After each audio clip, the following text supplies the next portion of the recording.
Welcome back to the New My podcast, where football talks get real on every match preview, hard taking reaction.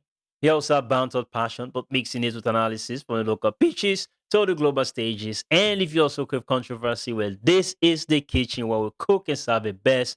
So make it your home for football talk that never pulls its punches.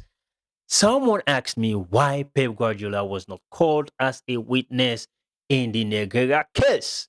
And I was like, well, maybe there are other people out there thinking the same, or even thinking about why other Barcelona coaches were not called, considering the fact that Barcelona paid Negreira from the period of 2001 to 2018. Well, let me tell you, as usual, take a seat on the couch and join me.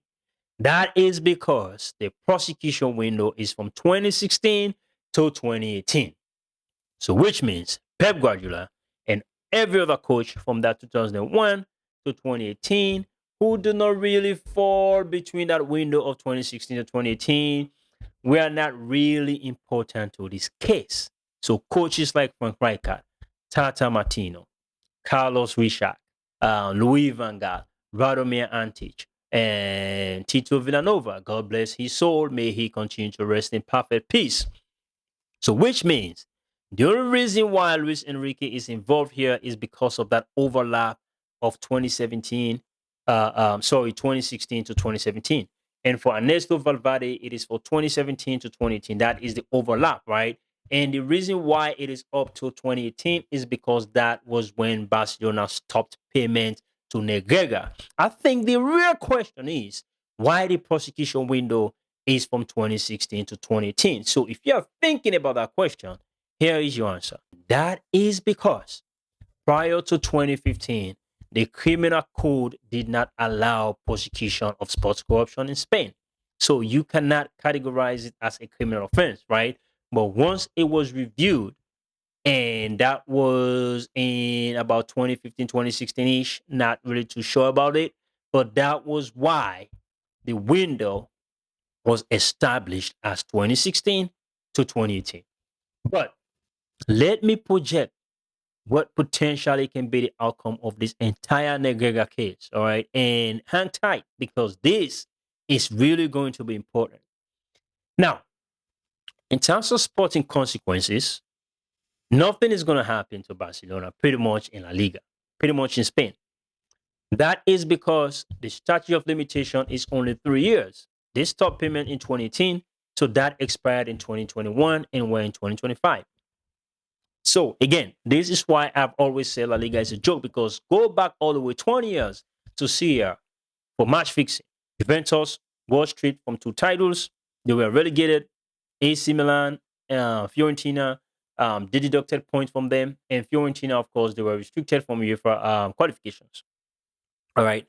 But in this case, it means there's not going to be any point deduction for Barcelona. There's not going to be any relegation. There's not going to be any stripping of titles. It's not going to happen. That is not going to happen. All right. And the only question here is why would an institution like Barcelona pay someone who was the vice president of the technical committee of referees? Why would you do that? That is the real question here. All right. Because you cannot tell me you don't understand the ethical issues involved in this situation. All right. Or being a professional, how you should conduct yourself. So knowingly, I assume and this was done. All right. Just knowingly. All right. I don't know.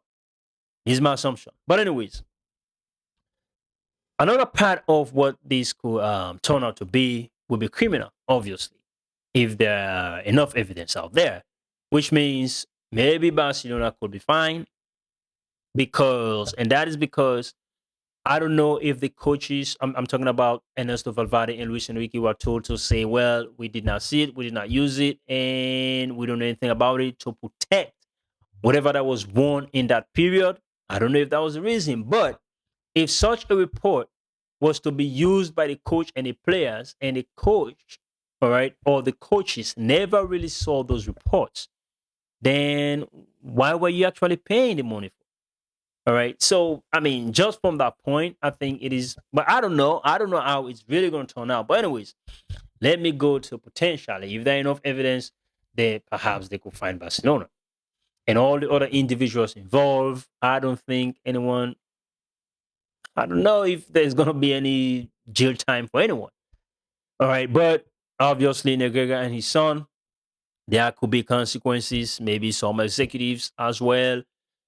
Former Barcelona president Bartomeu Sandro Rosell, But aside from that, UEFA can also take action, but I doubt it because now there is I assume a beautiful, marriage that is between UEFA and Barcelona right now. Because in October, Barcelona left the European Super League and said, they are having a good relationship with UEFA right now. They like where the relationship is at.